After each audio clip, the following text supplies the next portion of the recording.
Jasmine, her 10-year-old daughter, was bent too close to the dog. Her hands on the floor, the dog standing above her. The sight struck Mona like a blow. Her daughter's expression was blank. A chill ran down her spine. She immediately felt a surge of panic. "What is going on here?" she screamed. "Am I dreaming?" Jasmine was just 4 years old when life at home began to change. Her mom Mona and Jim, her dad, had always been hardworking individuals, deeply committed to their careers. Mona worked as a marketing manager at a large company, often staying late into the evenings, while Jim was a project manager in a construction firm, sometimes working late into the night as well. Both of them had always dreamed of giving their only child the best life they could provide, but as time went on, they realized something was missing: their presence at home. Jasmine, their little girl, had always been a bright, cheerful child, full of energy and curiosity. But lately, as Mona and Jim's work schedules grew busier, Jasmine seemed to be missing them more and more. She would tug at her mother's sleeve in the morning, trying to stop her from leaving for work, or give her father a hug before he disappeared for yet another late shift. But no matter how hard they tried, they could not seem to find enough hours in the day. One afternoon, after a long discussion between Mona and Jim, they decided that they needed help. They couldn't keep relying on part-time babysitters or daycare centers.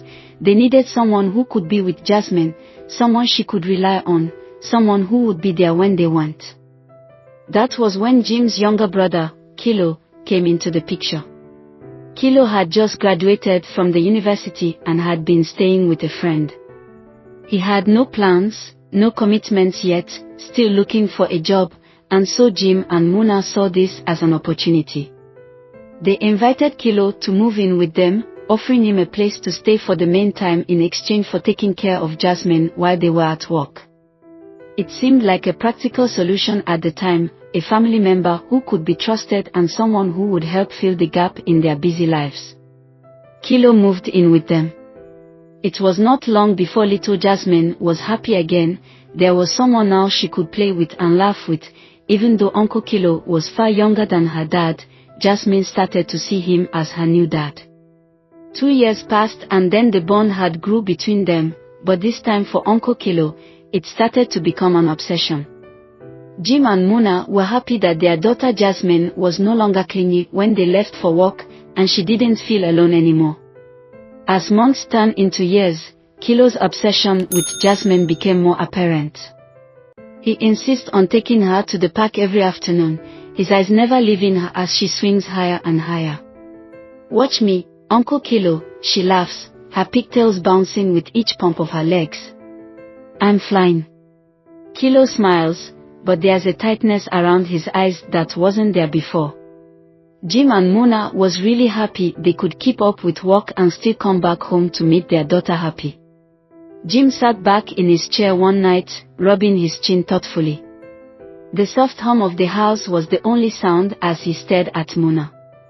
He'd been turning the idea over in his mind for days now, and finally, he spoke up, his voice a little hesitant but full of sincerity. "You know, I think we should put Kilo on a payroll." Mona raised an eyebrow, surprised. Jim continued, his voice a mix of gratitude and respect. "He's done so much for Jasmine, and he cares for her like family. He's been looking after her all this time, without asking for anything in return. And with the way things are, he hasn't found a job yet. What do you think?" Mona's eyes softened, her heart swelling with warmth. She had seen Kilo's quiet dedication to Jasmine, the way he would drop everything to help, always with a smile, never expecting a thing. She knew how much he struggled with not having a job, and how it weighed on him. "Jim," she said, her voice full of emotion, "I think that's a wonderful idea. Kilo has always been there for us. He's practically family. This could give him some peace of mind, and it's the least we can do for all he's done for Jasmine." Jim nodded, a relieved smile creeping across his face. Together, They quickly agreed on a fair amount, nothing extravagant, but enough to show Kilo how much they appreciated him.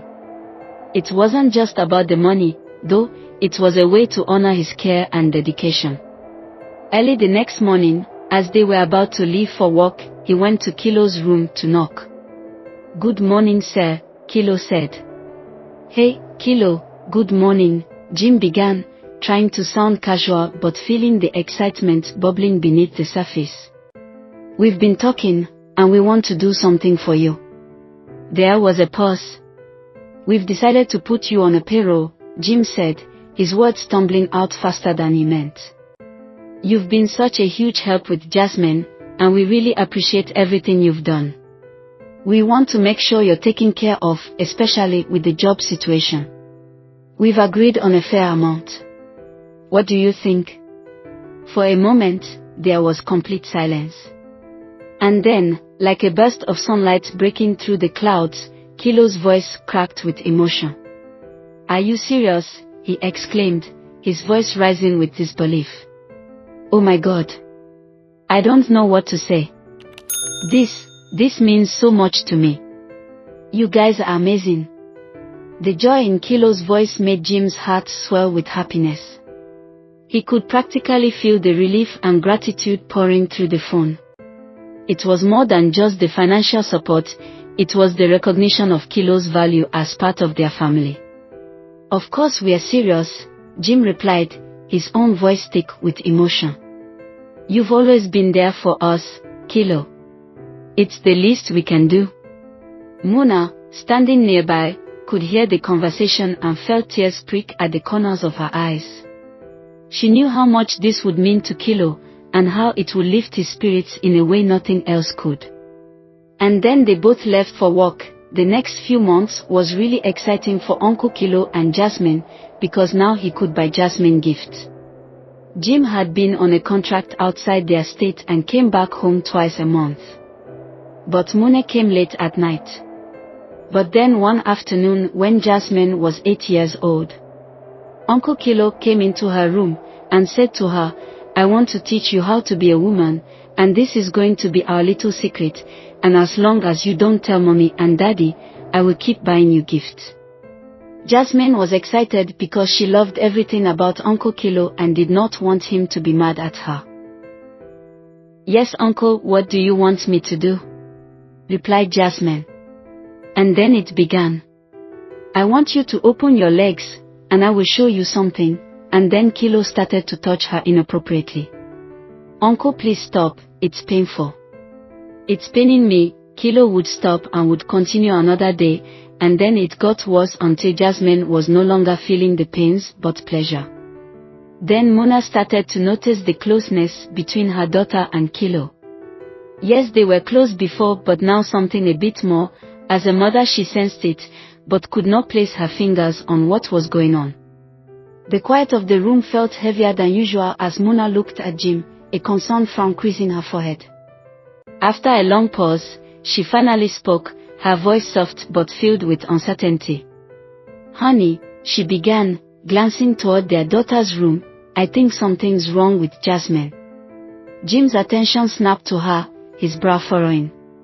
"Oh. What's wrong with her?" he asked, his voice sharp, an edge of concern slipping through.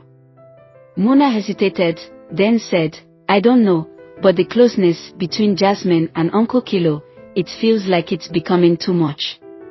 Jim's expression froze. He sat up straighter, surprised. "What do you mean, too much?" he asked quickly, a tinge of disbelief in his voice. Muna's eyes lowered, anxiety creeping in. "It's like she's pulling away from us, Jim. She spends so much time with Kilo, and it just feels wrong. It's like their bond is growing stronger than it should be." Jim swallowed hard, his mind racing. "But their family, Muna. What's wrong with that?" "I don't know," Muna admitted, voice trembling. "But something doesn't sit right with me. I feel like we are losing her." A heavy silence fell between them. Jim opened his mouth to speak but found no words. His gut tightened, and he could no longer ignore the unease in his own chest. He stared at her, his thoughts scattered, torn between trusting his brother and his growing concern. "We need to talk to Kilo," he said quietly, though he wasn't sure what to expect. Muna nodded slowly, her worry deepening. Neither of them spoke after that, the air thick with tension, as if they were standing on the edge of something they couldn't yet understand. The next morning, as they prepared to go to work, they heard a knock on their door. "Good morning."